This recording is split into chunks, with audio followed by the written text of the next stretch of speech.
está con nosotros Ramón Alburquerque. Yo lo había presentado por toda su trayectoria política, pero la verdad que se me quedó la parte del científico y precisamente con esta presentación que es el Tratado de Energía Moderno del Cosmos a los Humanos, que yo había visto desde que era un borrador. Vamos a recibir a nuestro invitado, Ramón Alburquerque. ¿Cómo está? Mucho gusto, encantado por esta invitación a conversar sobre los temas fundamentales que aquejan o que se mueven en el país. Y bueno, cómo no, con este libro que ha sido un esfuerzo, fue un libro que pensamos, estudiamos qué libro hacía falta a nivel global en el mundo, porque hay miles de libros, millones, sobre energía, pero un libro que trate desde de dónde viene la energía. Porque así como el hombre se cuestiona, ¿de dónde vengo yo? Sabe que como él no está solo, ¿de dónde viene? Y como hay esta contradicción que aqueja a todo el mundo, la civilización en que vivimos, sobre todo la civilización occidental, tiene un tema que nunca lo ha resuelto. Y es que en el Génesis se habla de que Dios creó el mundo y todo esto, pero como que creó la tierra y las estrellas y todo esto. Pero eso ocurrió hace solo 4.452 millones de años. Solamente. Pero el cosmos ya tenía 9.700 millones de años de existir. ¿Y cómo sabemos eso, esos números? Porque el uranio es el reloj del tiempo. Y entonces todos los uranios, el uranio fue creado. Entonces, por la desintegración de su núcleo, se sabe casi con exactitud la edad de las cosas.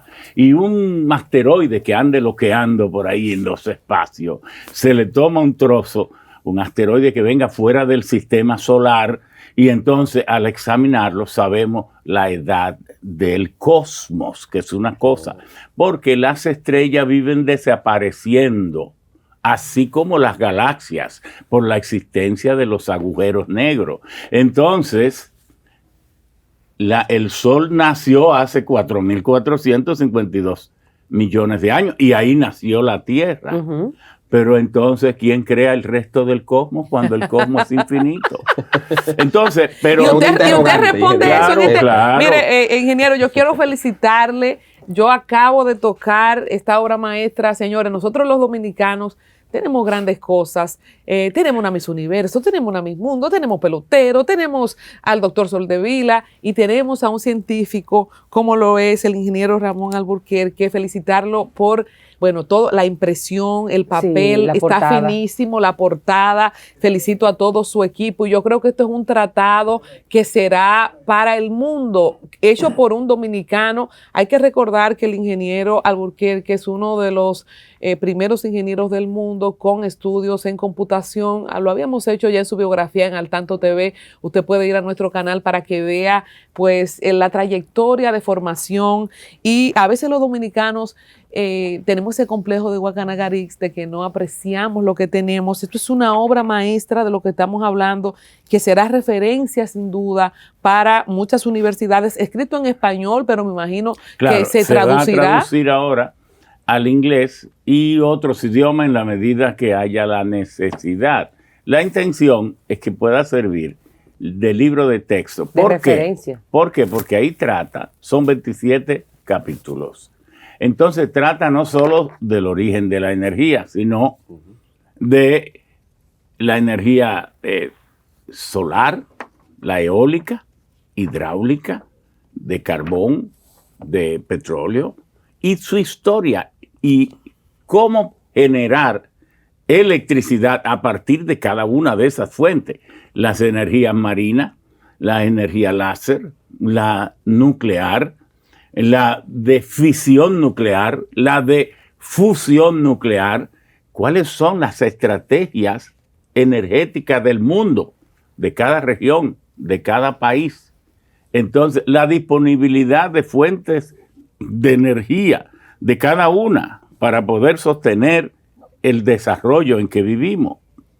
¿Cuáles son las fuentes de energía que República Dominicana debe desarrollar con preferencia porque todo esto de la energía hoy está en transición y solo si enfocamos adecuadamente la estrategia de esta transición energética podemos tener éxito en la lucha contra el cambio climático. Wow. Porque estamos o tomamos decisiones para transitar desde el carbón a las energías limpias y renovables, desde el petróleo a las energías limpias y renovables, y desde el gas natural, que es el combustible fósil transicional, o tomamos medidas para hacer ese cambio para el 2050, o vamos a ir perdiendo la atmósfera. Y si perdemos la atmósfera, perdemos el hábitat en el cual vivimos. El tema del cambio climático es un tema que afecta al mundo, es de manera global, a todo el mundo. A todos. Yo me imagino, ingeniero, que usted debe tener un plan robusto para usted distribuir ese libro, porque entiendo que sí puede ser una referencia para muchísimos estudiantes o personas que estén interesadas en aprender de estos temas, sobre todo porque fuera de cámara usted me decía que específicamente la parte de matemática la utilizó lo más básico posible para que todo el que lo quiera leer pueda aprender puede entenderlo. Puede entenderlo. Porque si usted explica algo a alguien y se lo explica para que lo pueda entender, el más sencillo de los humanos, quien tenga más conocimiento lo entenderá mejor. Por supuesto. Entonces no hay que volver, porque fíjese, para usted hacerse ingeniero eléctrico, ingeniero electromecánico, ingeniero nuclear, ingeniero químico, necesita muchísimas matemáticas. Ahora bien, para usted ejercerlo, no lo necesita. ¿Por qué? Porque todos esos cálculos matemáticos son vitales para construir las plantas, los equipos, los instrumentos, pero luego para usted usarlo, solo necesita un recetario simple. Un manual. Entonces, no haga un libro que usted quiera que lea la mayoría del pueblo, que también le va a ser igualmente útil a los universitarios, a los científicos, a los investigadores. No haga un libro lleno de matemáticas, a menos que usted no quiera que se reduzca a un círculo reducido. Este está hecho. Entonces se puede poner, por ejemplo, las energías marinas del mar. Vamos a sacar en 10, 15 años, 20 años, toda la electricidad que necesitamos. Entonces nosotros describimos ahí los 10 tipos de energía marina. Desde la undimotriz, que es la de las olas, mareomotriz, que es la de las mareas, la de las corrientes marinas, la del gradiente térmico, aprovechar la temperatura de las aguas tropicales, de la superficie de los océanos, y la frialdad de las profundidades. Y ese gradiente térmico, usarlo para generar electricidad. La energía osmótica, ese río Sama que baja con toda esa fuerza, choca cuando entra al mar. Las aguas del río no tienen sal, la del mar sí. Entonces ahí hay una presión osmótica que con membranas especiales, yo muestro todos los equipos, podemos convertir ese choque de concentración salina en electricidad. Pero también tenemos las energías de las surgencias naturales. Algunas la gente y el pueblo todavía no las conoce bien. Otra cosa que es también una energía marina, los paneles solares hay que instalarlos sobre grandes áreas de terreno. Y muchas veces esa tierra es muy cara. Bueno, y las zonas del mar donde no tengamos problemas con huracanes, usémosla para poner los paneles solares en la superficie marina, que es gratuito prácticamente, ¿verdad? Y no tenemos que usar los terrenos. En fin, son tantas, y entonces nosotros las explicamos una por una y le decimos cómo hacerlo. Usted quiere instalar paneles solares en su casa, aunque usted sea una secretaria, ama de casa, un técnico, léalo y usted verá. Aquí dijo Cookie, nuestro camarógrafo, yo lo voy a leer y ahorita termino poniendo yo mismo la electricidad en mi casa. Y mira lo que usted está diciendo. Bueno, así mismo es. Es para eso, para que usted Una pueda herramienta. hacer incluso el cálculo. Si yo en mi casa consumo 300 kilowatts al mes, ¿cuántos paneles solares debo yo instalar en el techo de mi casa o en algún rincón en el patio, si tiene el espacio?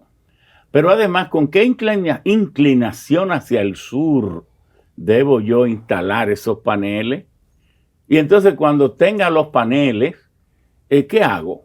¿Compro baterías para desconectarme totalmente del sistema? ¿O lo inyecto al sistema y busco un acuerdo de medición neta con las autoridades conforme a la ley 8707? Ahí usted tiene todo. Pero además, hay un capítulo sobre el sistema tarifario mundial, cómo lo hacen los japoneses, cómo lo hacen en Singapur, cómo se hace en China, en España, en Colombia o aquí. Y el sistema de medidas y la biografía y sobre todo la gran esperanza del mundo de tener energía para siempre, que es cuando podamos por fin producir la energía mediante la fusión nuclear, porque hasta ahora los reactores nucleares que tenemos intentan o rompen el átomo para dividirlo y sacarle parte de la electricidad, de la energía. Entonces, ¿qué es lo que estamos tratando con el ITER, un gran reactor que se construye en Francia? Producir la electricidad por un método parecido a como ocurre en el Sol. En vez de romper el átomo, asociar dos átomos de hidrógeno, de deuterio y tritio, y entonces, mediante un sistema de recipiente con fuerza, con campos electromagnéticos, poder convertir esos dos átomos de hidrógeno en uno solo, pero de helio, producir excedente de energía, que es como ocurre la producción de energía en el Sol. Entonces, nosotros aquí en la Tierra estamos buscando ese objetivo y a eso es que se le llama la fusión nuclear, que ustedes han visto tantas veces por ahí, en películas, en cosas. Todo eso también lo tratamos, el tema del hidrógeno, en fin, por eso decimos que es el manual que el mundo necesitaba para que sea libro de texto a todos los niveles, una contribución humilde de nosotros al mundo. Bastante humilde, ingeniero. Sobrepasa, ¿verdad? No, la intención humilde. Claro. Vargavila, mira, nada más el índice es como un libro, porque hay libros de ese tamaño. El índice es un libro. Yo quiero públicamente, ingeniero, agradecer su presencia aquí y a la vez felicitarlo por esta maravillosa joya, esta obra que ha puesto a disposición no solamente de la República Dominicana, sino de todo el mundo. Y aprovecho para preguntarle, a propósito de eso, que aquí en la República Dominicana nosotros tenemos una crisis de energía histórica, prácticamente heredada, que viene de años y años y que ningún gobierno ni el sector privado se ha preocupado en resolver. ¿Qué tanto potencial tiene la República Dominicana para desarrollar muchas de las estrategias o de los planteamientos que usted hace en este magnífico Si hubiéramos libro? estado en un país más controlado por el pensamiento judío, es decir, que todo tiene un costo, ustedes hubieran preguntado, ¿y cuánto vale? Pero como todavía somos una sociedad medio romántica. El libro. El libro, sí. Sí, no, yo iba a llegar ahí. Estoy retando porque va Vargavila que no había. Yo iba a preguntar que si está en la feria del libro. Sí, o sea, está en la feria. claro. Y a partir de hoy se venderá en la feria. Ayer lo pusimos. ¿Cómo, ingeniero? 3.000. Pero es un regalo. Amazon Máximo ha sugerido que sea a $100. Ahí es que usted lo tiene que poner en Amazon. Pero aquí se va a vender, en mi país, un descuento, 3.500 pesos. Cualquier libro de cualquier niño cuesta miles de pesos. Con 5 páginas, Sí. con 5 páginas, un librito, ¿cuesta eso? Sí, claro, y lo estamos... Además de la feria del libro, exacto. Va a estar también en las librerías principales del país y también llamando a un teléfono de una oficina que tenemos para eso, que es el 809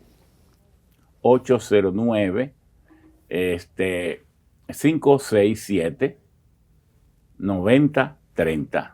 809-567-9030. Vamos a, y lo puede conseguir sí, hoy mismo o mañana. Así es. Excelente. En nuestras redes sociales estará publicado el teléfono, en nuestras redes de Una Nueva Mañana, para que la gente pueda tener este libro que se siente rico. Miren, hay libros que usted no lo quiere leer, pero este, además de una diagramación amigable, Tiene de un calidad. papel amigable, o sea que este me lo voy, son 761 páginas que yo Se lo va a quedar sí, me se la lo va a voy a quedar devorar. Antes de responder la pregunta de Vargas Vila y volviendo al libro, moderno, mire, moderno. totalmente, hay una ¿Cuál es parte. alguna similitud con el Partido Revolucionario? No. Ahorita entramos en política, espérate. No, hombre. La Tratado de energía, energía moderno. la energía No, y el hombre. El tratado de energía es porque ahí usted se va a asombrar. Ahí están las imágenes, las últimas imágenes que ha emitido y que nos ha remitido el telescopio superespacial James Webb, que fue colocado hace 1 año y medio a 1.3 millones de kilómetros de la Tierra en órbita, para entonces fotografiar aquellos fenómenos que ocurrieron inmediatamente después del Big Bang hace 13.800 millones de años, cuyas imágenes estamos recibiendo, y ahí está casi todas. Mira a ver si es moderno. Impresionante, ingeniero. Correcto, ahí están todas. Sí. Bueno, decía yo que uno de los primeros capítulos es la energía y el hombre primitivo. Hablamos de... Bueno, eso es muy importante, la energía y el hombre primitivo, porque el hombre se hizo bípedo. Éramos homínidos en 4 pies, metidos en los árboles, buscando comida, comiendo comida cruda. Eso era el precursor del humano. Pero hace 2.8 millones de años nos hicimos bípedos y empezamos a caminar en 2 pies. ¿Tú te habías imaginado que tú no tienes tanto tiempo caminando en 2 pies? No. Bueno, porque antes tú andabas de otra manera. Pero eso es muchos años, ingeniero. Bueno, no, para el mundo no, si hace 13.800. Usted acaba de decir que el Big Bang hace 13.000 millones. 13.800 millones de años. Se me dañó la calculadora. Sí, No soporta la calculadora. Entonces, ¿qué es impresionante del hombre primitivo?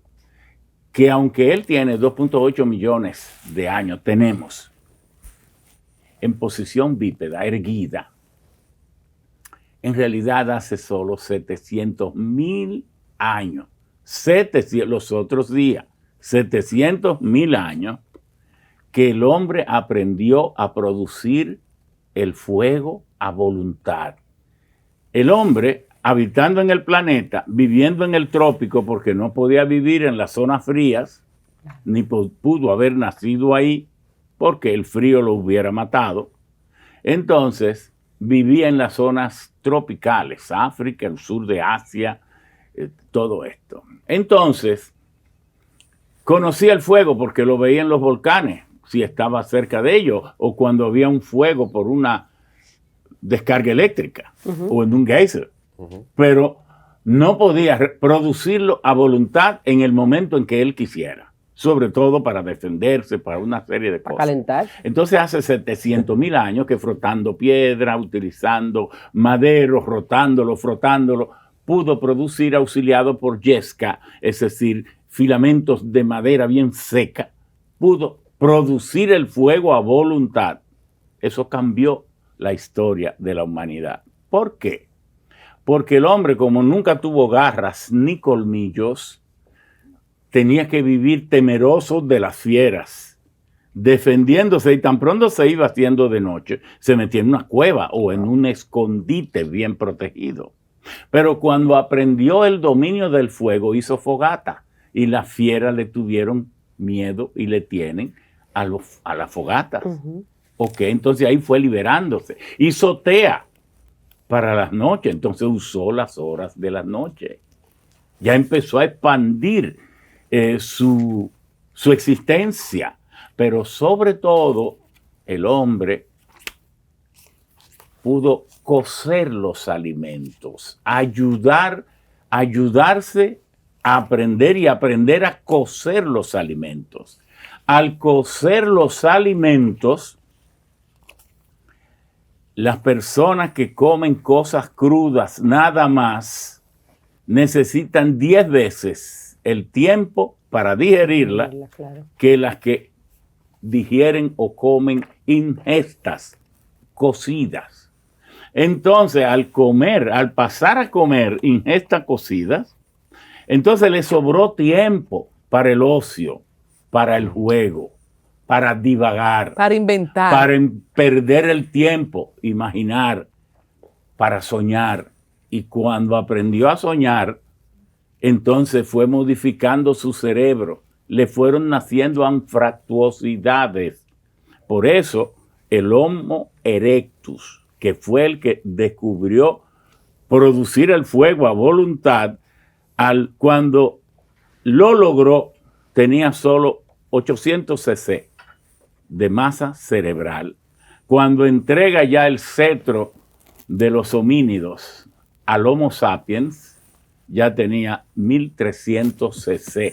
Quiere decir que gracias a aprender a cocer los alimentos, se cambió la historia, porque nació entonces la inteligencia, que es el reflejo de poder educarse a sí mismo, y en base a informaciones y observaciones ir enriqueciendo su acervo experimental, y ahí va modificando su cerebro, se vuelve más inteligente y se convierte en la especie dominante del planeta. Ingeniero, vamos a hacer una cátedra. No, pero vamos a hacer un compromiso para hacer un especial, que yo se lo he planteado anteriormente, porque hay mucha gente que va a comprar el libro y tal, pero podemos apoyar esto del libro con varias cápsulas de video, porque yo misma tengo cantidad de preguntas científicas que me encanta el conocer, el curiosear, pero tenemos que entrar a la parte política también. Sí, mi última pregunta respecto al libro es si en el libro hay algún apoyo en Tesla, a propósito de las cosas que Tesla consiguió y lo que no consiguió. Claro, porque por ejemplo, Tesla nació, él era croata.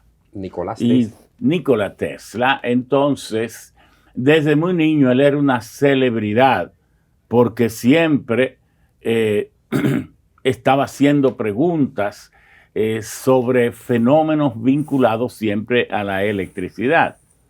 Pero ya él se graduó en la universidad entre Austria y otras universidades de Serbia también. Y entonces empezó a trabajar en Austria, en la General Electric, que era de Thomas Alva Edison, el gran inventor de Estados Unidos, que junto a otro inventó el motor de inducción eléctrica, la batería, todo esto, y que también fue el creador de la General Electric y que instaló la primera red de bombillas, de 10,000 bombillas eléctricas justamente en Wall Street en 1882. Entonces, Nikola Tesla fue referido por su jefe, porque él era jovencito, de Austria a Francia, a París, y luego Thomas Alva Edison se lo lleva a Estados Unidos, pero entran en contradicción prácticamente de inmediato, porque Thomas Alva Edison había estado reproduciendo electricidad en base a transmitirla de manera directa, la corriente directa, y tan pronto él llegó, le dijo: maestro, pero yo tengo el convencimiento de que así no vamos a prosperar, sino que debe ser corriente alterna, y es la corriente que tenemos hoy. Eso hizo que tuvieron muchos problemas, que él le prometió pagarle cosas que no le pagó, etcétera. Entonces él se fue a trabajar con Westinghouse. Por eso cuando el estado de Nueva York y la ciudad de Nueva York el estado de Nueva York hizo la licitación para asignar la primera hidroeléctrica de dimensiones en las cataratas del Niágara, se la asignaron a Westinghouse y Nikola Tesla. Pero Nikola Tesla inventó hasta el sistema LED, el Light Emission diode, el luces diodo LED de las luces LED, y en el 1926, y tuvo el sueño siempre de poder transmitir la electricidad desde torre para que toda la humanidad pudiera consumirla sin necesidad de pagarla y que fuera un servicio público. Esa era mi pregunta. Esa parte, usted que estudió desde la energía del cosmos, la humana, la de los músculos, la del agua, la de... No, y además... ¿Qué falta para eso? No, ¿Qué falta para que podamos ver el sueño de Tesla? Bueno, ya eso es los intereses, porque sabe que los 5 movimientos principales que llevaron la humanidad a estos logros tan grandes, a este desarrollo, fue el de el petróleo.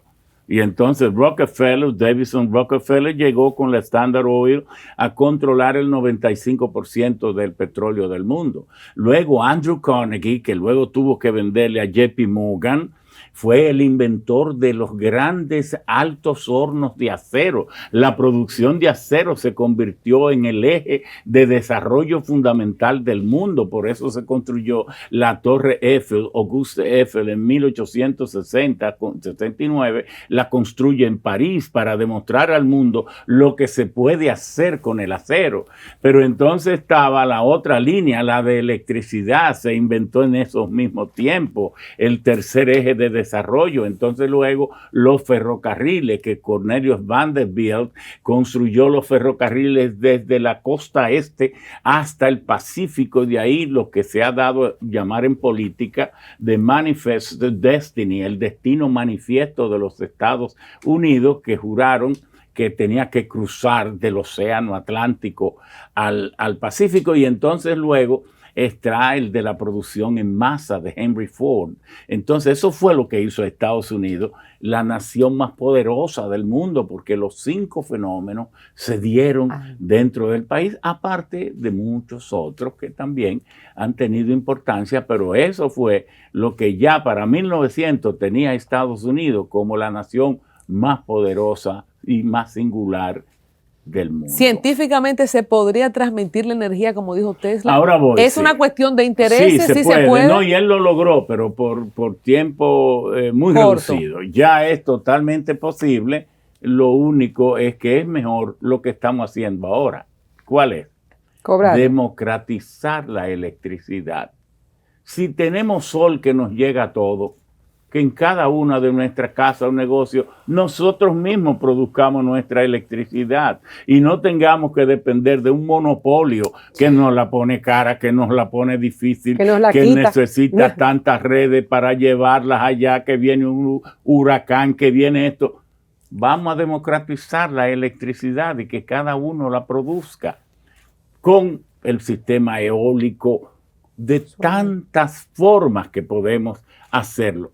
De manera que eso sí que está ya en marcha. Esa es una de sus propuestas de gobierno. Claro, democratizar la energía eléctrica. Mi propuesta de gobierno, ustedes no lo van a creer, está en convencer la sociedad de que los gobiernos en los últimos 30 años nunca han tenido proyectos de progreso para la clase media y los de abajo, solo para los proyectos de los ricos. No queremos que no tenemos nada en contra de los ricos, no, imposible, hay que estimularlo, pero también hay que tener proyectos para la prosperidad de la clase media y los de abajo.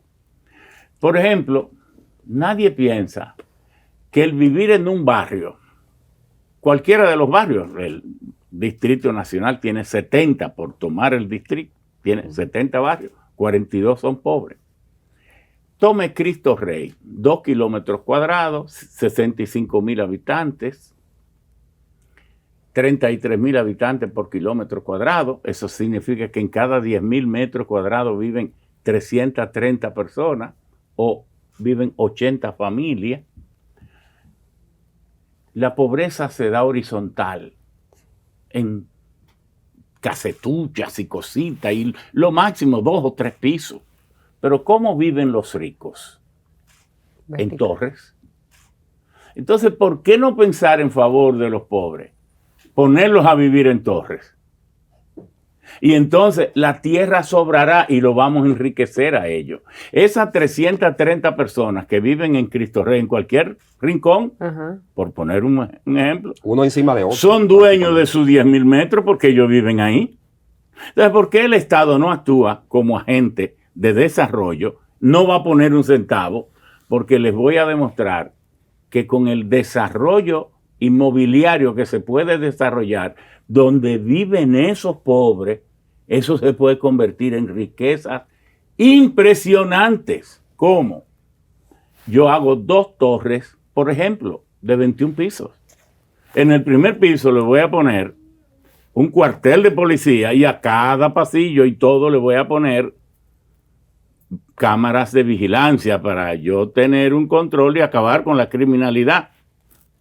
Le voy a poner entonces un cuarto de tecnología y le voy a poner atención primaria para que todo el mundo esté chequeado, un médico y una enfermera. En la misma torre. Nada más, en el primer piso, y debajo van a estar los estacionamientos para que no haya un vehículo mal estacionado en ningún sitio. Y cada uno de los negocios que haya ahí los voy a tomar en cuenta y le voy a hacer una plaza con el número de pisos necesarios para que vivan organizadamente las panaderías, farmacias, los kioscos, las ventas de comida, lo que sea. Y luego sus iglesias, recreación y todo, jardinería.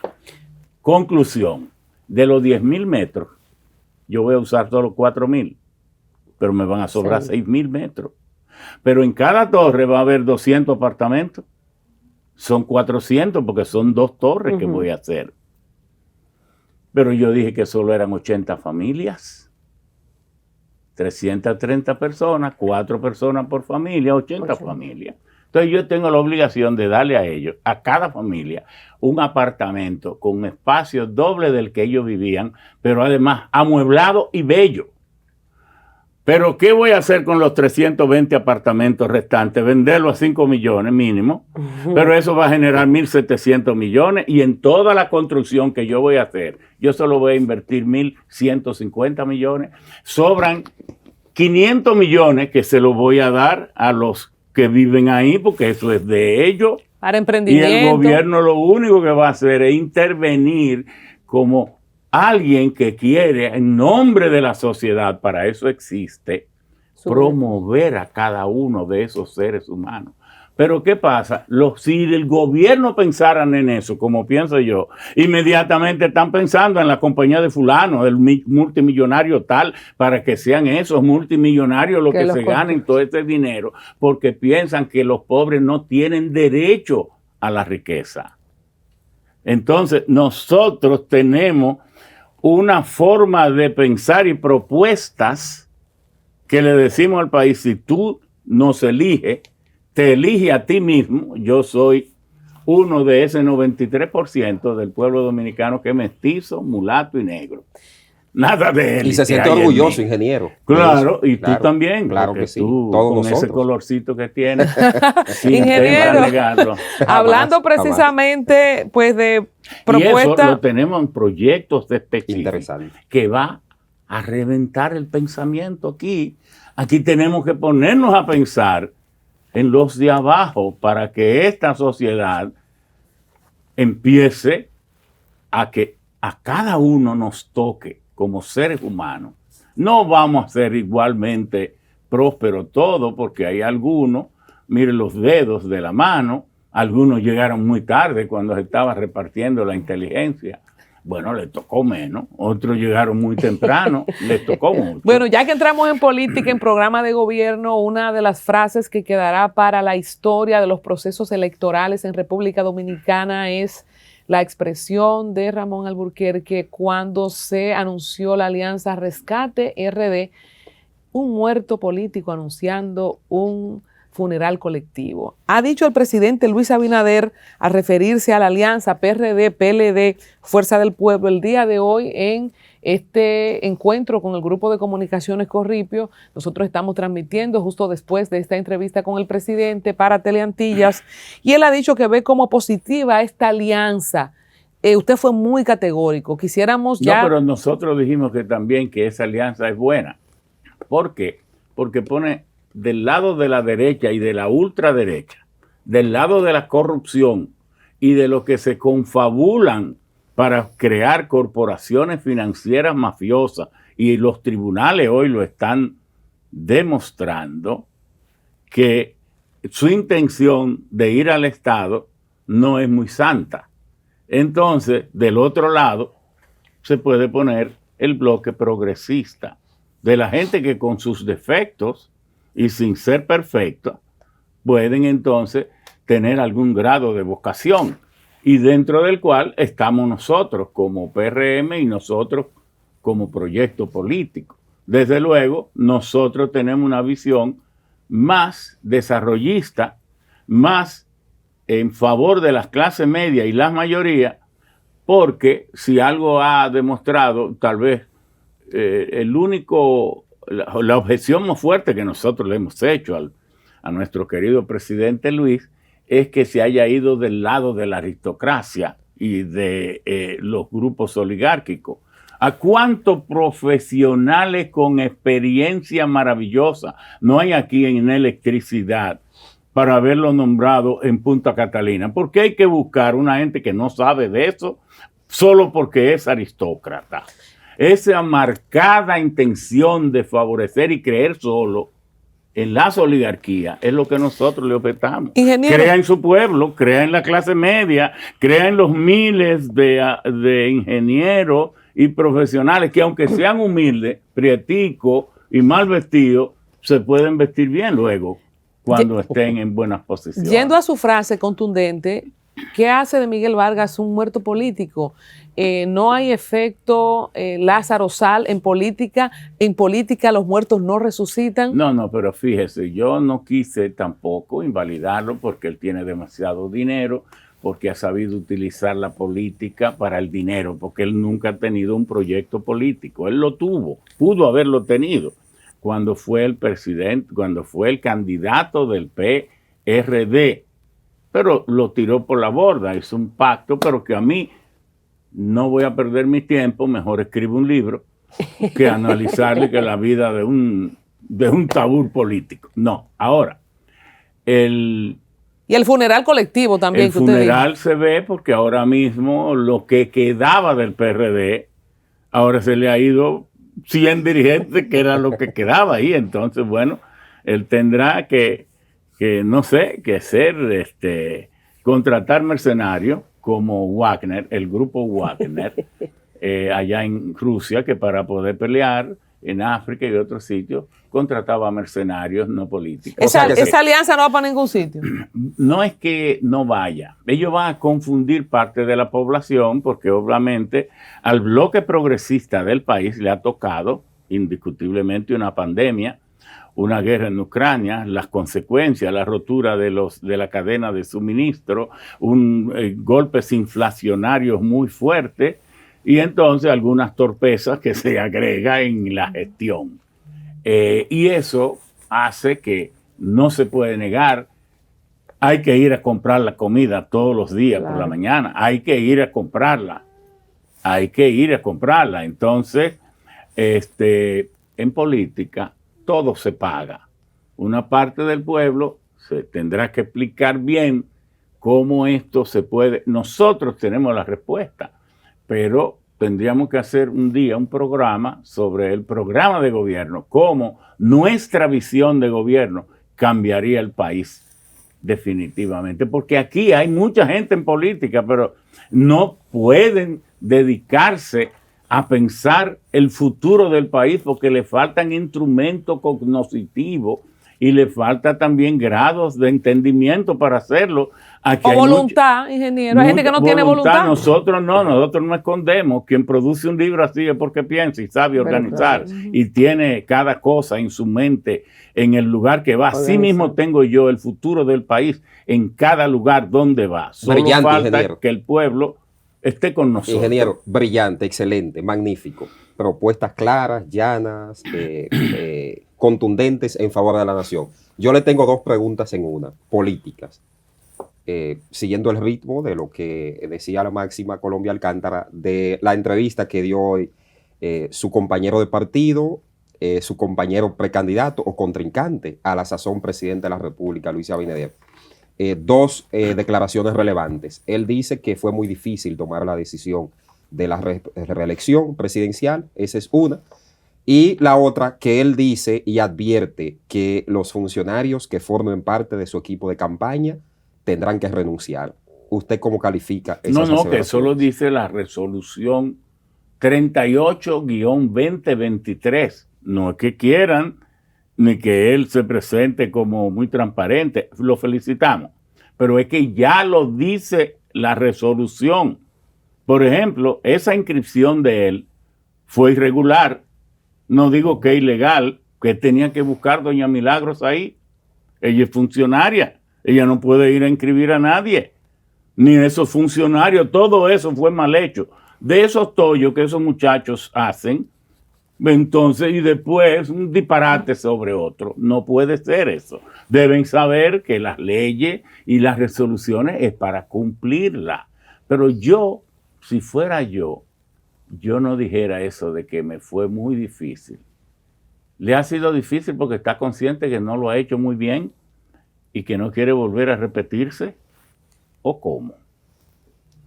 A veces uno habla y no sabe lo que está implicando cuando habla. Yo diría que eso fue una pantomima. Eso yo no hubiera mezclado. Usted nunca me ha visto a mí mezclando de que mi familia, en todas estas cosas, en todo ese teatro de mal gusto en política para creerse predestinado, que Dios lo obligó. De milagro no dijo que fue al Getsemaní.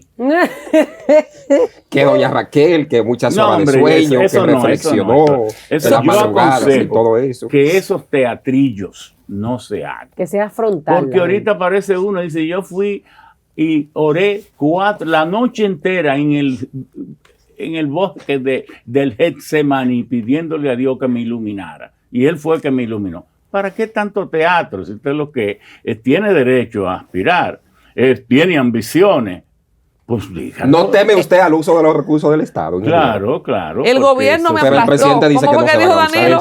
Que Danilo dijo, el Estado me venció. Oye, él dice que no lo van a utilizar y ha instruido a que no se utilice. Pero empezó con mal pie. ¿En qué vehículo fue doña Milagro y el grupo que fue a inscribirlo al partido? En los vehículos del gobierno. ¿En quién ha visto o le tomó una foto que fueran en bicicleta o en motores o en sus vehículos de ellos? O en Uber. Suspendieron el salario que cobran en esas horas que dedicaron a eso. Es que ha dicho Antoliano Peralta. Tú puedes saber mucho cuando los otros no piensan. Pero si el otro piensa, ten cuidado con lo que tú vas a decir. Ingeniero, ha dicho Antoliano Peralta sobre sus declaraciones cuando exhortaba al presidente a tomar licencia, precisamente hablando de esta normativa que para puestos selectivos, o sea, el presidente no está obligado a tomar una licencia, más sí los funcionarios, como bien estamos nosotros ahora resaltando. Usted en su momento dijo que él debe tomar una licencia. No, yo no dije eso así. No. Nosotros dijimos que para evitar la tentación de volcar los recursos del Estado en una situación de incertidumbre como atraviesa un país en que a la población se le ha puesto tan difícil la vida, porque ¿qué es lo que pasa aquí? Que tenemos 30 años proclamando el crecimiento de la economía al 5 o más %.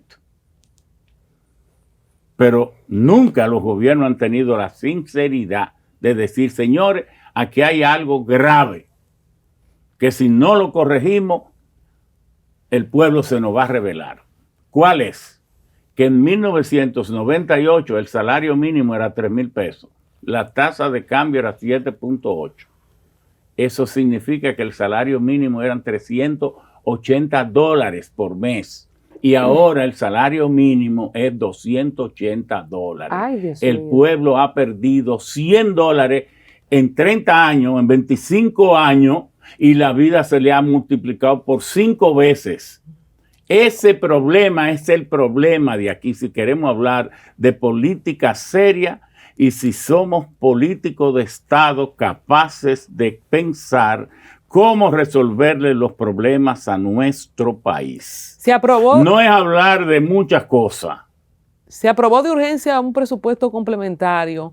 Eso no tiene importancia, porque eso es quitar de aquí para poner allí. O sea, cuando hablamos de uso de recursos del Estado, hacer una buena inversión de su tiempo, no le presten atención a eso, porque eso es, el presupuesto aquí es monopolizado por el Poder Ejecutivo. ¿Por qué? Fíjense, nosotros vivimos haciendo teatro, queriéndonos comparar con Estados Unidos, cuando lo que hacemos aquí es una caricatura. En Estados Unidos hay un seguimiento total de lo que es el presupuesto. Primero, allá hay un comptroller, que es el que maneja el presupuesto, que es nombrado por 9 años y usualmente dura 20, 17, 21 años. ¿Por qué? Porque está por encima del partidismo y de los poderes públicos. Segundo, el dinero que se recauda en Estados Unidos no lo recauda el Poder Ejecutivo. The Internal Revenue Service, el servicio interno de la renta que cobra los impuestos, no pertenece al gobierno de turno. Lo nombra el Congreso. De manera que lo que se recauda no está en manos del presidente, ni de funcionarios nombrados por el presidente. Aquí todo lo tiene el presidente en su mano.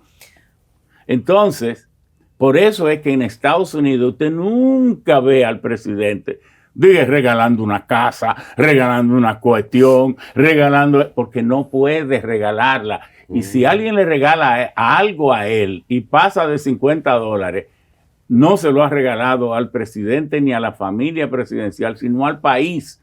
Entonces, el Congreso que decide. Una vez le regalaron a Reagan un pequeño elefante. ¿Se acuerdan? Bueno, usted es muy jovencita. Le regalaron un elefante, pero el elefante valía más de $500. Entonces, una familia amiga rica tuvo que comprar el elefante porque a Nancy Reagan le caía muy simpático, y después que ellos lo compraron se lo dieron en su casa en Santa Bárbara. Entonces, un país donde el Congreso no tiene posibilidad de dar seguimiento, analizar las ejecuciones presupuestarias. Por ejemplo, hay una cosa. Usted sabe lo doloroso que es para grandes dirigentes del PRM, que lucharon primero todos los años, su vida entera en el PRD, formamos el PRM. Y hoy, para nombrar popis en lugares que le correspondían a ellos están sentados en su casa cobrando un cheque sin trabajar, cuando desde la Biblia dice que el que no trabaje, que no coma. Entonces, ¿cuál debe ser la frustración para un dirigente? El presidente, por ejemplo, de la seccional de New Jersey, que no trabaja y que cobra 230,000 o 250,000 u otros más, y muchísimos dirigentes, que esa es la realidad, pagándole del presupuesto. Chirac fue preso en Francia por haber nombrado a una gente y pagarle cuando era alcalde en París. Entonces, toda esa pantomima de todo eso, de que un presupuesto complementario, cuando con el dinero del presupuesto se hace, porque aunque sea de mi partido, yo no creo que yo vaya a apoyar nunca a ningún compañero que cobre sin trabajar, porque esa es la indignidad. Además, esto es ilegal, y eso es prevaricación. Y en un gobierno donde se apliquen las leyes, el que haya propiciado eso puede ir preso. En un gobierno suyo eso no sucede. No es posible, porque yo voy a crear suficiente empleo para que la gente tenga donde trabajar con dignidad. Porque los compañeros no es buscando una botella. Entonces son castrados los dirigentes del PRM, que lo que merecen es ser nombrados en una botella. Pero no, por favor, eso no puede ser. ¿Cuál usted diría que es el peor error que ha cometido el presidente Luis Abinader en su actual gobierno? No, de eso decir como hacer un anatema. Tú sabes, en tu bella juventud, que yo no voy a caer en esos ganchos. Bueno, precisamente el tema de la delincuencia, ayer se fugaron 2 delincuentes procesados en un vehículo no asegurado, con solo 2 policías. El presidente, de lo que dijo ahora en el grupo de comunicaciones de Corripio, ha hablado de que no va a tolerar que los delincuentes, o sea, ¿cuál ha sido? Y aunque usted no le responda a Yamel en ese caso, yo digo que en materia de interior y policía, de la jefatura de la policía, del manejo de las bandas. Mis hijas. Y déjame decir que tú no eres hija tampoco. Y mi hijo. O sea, ¿qué ha hecho el gobierno de Luis Abinader?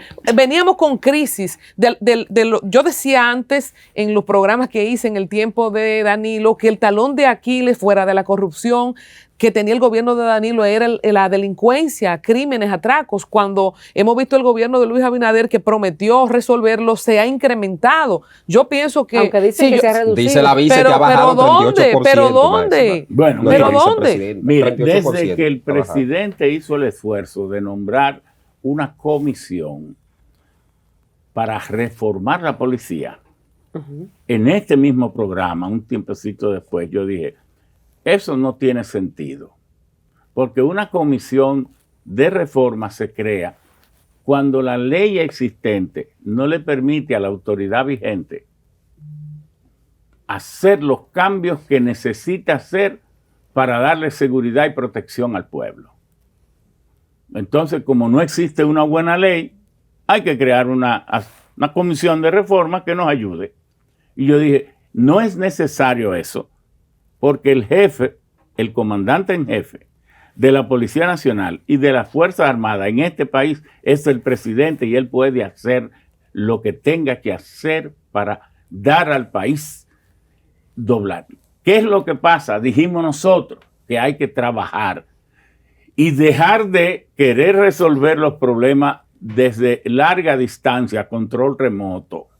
Fuimos nosotros. Él está yendo al Palacio de la Fuimos Policía, nosotros los que le estuvimos diciendo 2 años y medio, hasta que usted no vaya a la policía. Usted no lo oyó, sí, claro. Porque nosotros lo poníamos. Él escuchó su consejo, ingeniero, el presidente. Hasta que usted no vaya todos los días, si fuere necesario, a la policía a presidir la reunión del alto mando, no se va a resolver nada. Y lo digo ahora, hasta que él no use el DNI, oigan bien, el DNI para investigar a cada oficial de eso y que le rinda un informe.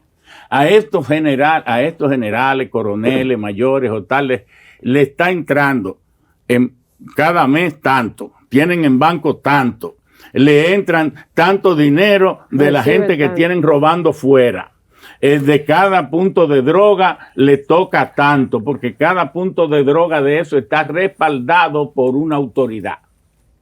¿Y saben dónde Cuando él recibe ese informe y se lo muestre a esos oficiales, le va a reventar la sangre en las venas. A los que estén vinculados, no digo que todos, a los que estén vinculados. Porque la respuesta que hay que darle al país. ¿Y cómo es posible que un punto de droga tenga 20 años funcionando en el mismo sitio, frente a la misma policía, o al lado o detrás, o en el mismo barrio? Los policías lo saben y hasta son amigos de quienes lo operan. Ay, Dios mío. Pero dígame ¿Salen usted, en el mapa? dígame si usted está en serio o jugando o engañando a la gente. Pero además se sabe que muchos de los asaltantes o son a veces policías o tienen el amparo de ellos, que los mandan a robar fuera para repartirlo después. Wow. Hasta que eso no se haga así, tiene que haber instrumentos. Yo usaría al Interpol, yo utilizaría todo lo que yo pueda usar. Hasta periodistas, porque aquí los periodistas hacen mejor trabajo. Y los voy a encarar, Es que yo les voy a hacer sentir que yo soy el jefe, que me eligieron para eso. Entonces, así usted verá los resultados, pero sin haber desmontado los puntos de droga. El 60, dicen los expertos, por ciento de la causalidad de crímenes y todo eso están vinculados a las drogas. Claro. Entonces, si usted no elimina la raíz, el árbol no se seca. Wow, qué frase esa. Qué frase, que quede para la historia. Ingeniero, finalmente de mi parte, ¿Tú te vas? No, todavía. Ah, Queda okay. mucho. Esta joyita. Nuestro principal, permítame leérselo, nuestro principal objetivo de política económica era controlar la inflación y lo logramos. Dice el presidente Luis Abinader, hace y minutos, contrincante suyo como pero precandidato querer, presidencial. Está controlada la inflación, no. los precios y todo eso, Querer, como dice el presidente. Oye, querer tomarle a un presidente, palabra por palabra, cómo él tiene que enfrentar la realidad día a día de la gente, tampoco vamos a llegar ahí. Él tendrá que tener esa y 1000 frases más, porque lo único que él no puede decir es cerremos esto y vayámonos. Entonces él va a tener una serie de frases, comodines, Claro. cuestiones. pero es algo muy técnico. ¿Hemos controlado la inflación, sí o no? No, o sea, no. económicamente, yo voy al súper, yo pago la energía eléctrica. O sea, No, pero ahorita hablamos de que tenemos $100 menos. O sea, No, lo único que está controlado aquí es el precio de los combustibles, que aunque baje fuera no lo bajan aquí. Pero y el dólar, La fórmula de el esto. dólar subió un poco. no, pero el dólar Subió un no poco. lo controla nadie. El Banco Central hace algunos intentos, pero la economía está por encima de la política. La realidad es la realidad y la economía va unida a la realidad con un poco de especulación de grupos que se dedican a eso. Pero el fracaso o el elemento fundamental que afectó lo que prometimos en campaña fue dejar al gobernador del Banco Central. Porque ¿para qué tú haces una campaña política? Si el hombre clave para la economía, entonces tú diseñas un programa económico y dices que lo va a cambiar Y deja la todo cabeza. eso. Y entonces cuando tú llegas, deja al que había sido el gobernador de Balaguer, el gobernador de Lionel y el gobernador de Danilo. O tú no tienes creatividad ni sabes para dónde va, o él es un engaño total, porque si la prosperidad del 70% de este pueblo nunca se ha visto, solo del 30% de la sociedad, entonces tú lo que quieres es un gobernador para el 30% del país. Y el país quiere un gobernador para el 70%. Lo quieren los también. sectores económicos, ingeniero, a ese gobernador. Sí, pero Se dice claro, eso. entonces lo único que existe aquí son los sectores económicos. No, claro que no. Ingeniero, permítame recordar a toda la audiencia que el libro Tratado de Energía Moderno del Cosmos a los Humanos, del ingeniero Ramón Alburquerque, un científico dominicano que ha aportado estas 761 páginas para la humanidad, primero en español y luego traducido a varios idiomas, todo el recorrido de la humanidad en una investigación de toda su vida. Está disponible en la Feria del Libro para esta edición y en diferentes librerías, en nuestros contenidos digitales, también el teléfono de la oficina donde la gente puede llamar, 3,700 pesos, un regalo para el pueblo dominicano. 3,500. 3,500. Yo Le bajamos los le subí 200. 200. Le bajamos Esos los 200 eran 200 para mí. en nombre tuyo. Esos 200 eran para mí, esa era la comisión. 3,500 pesos, también No, pero disponible, cóbralo. también disponible en Esto es un Amazon. negocio, porque mi bella Colombia, tú sabes, ella también tiene derecho a Claro. hacer Yo estoy loca por de entrar. ese 30%. ¿Verdad que sí? Bueno, gracias a toda la Excelente. audiencia, gracias al ingeniero Ramón Alburquerque, lo vamos a tener más cerca para hablar en un programa especial de No, su tú programa quieras. de gobierno, cerca ya de cuando se vaya pues Ingeniero, a ya las usted, internas. antes de irnos, Máxima, usted comenzó la colocación de vallas. No, A de nivel eso no nacional. es tanto para una campaña interna. Aquí, en este país, hay un abuso que revela la intención de los precandidatos. ¿Cómo puede ser que para cualquier cosa los llamados precandidatos se gasten millonadas en valla y en todo? El pueblo que interprete le están manipulando. ¿Cómo es posible que hasta para una regiduría aquí haya que hacer un despliegue de derroche de dinero.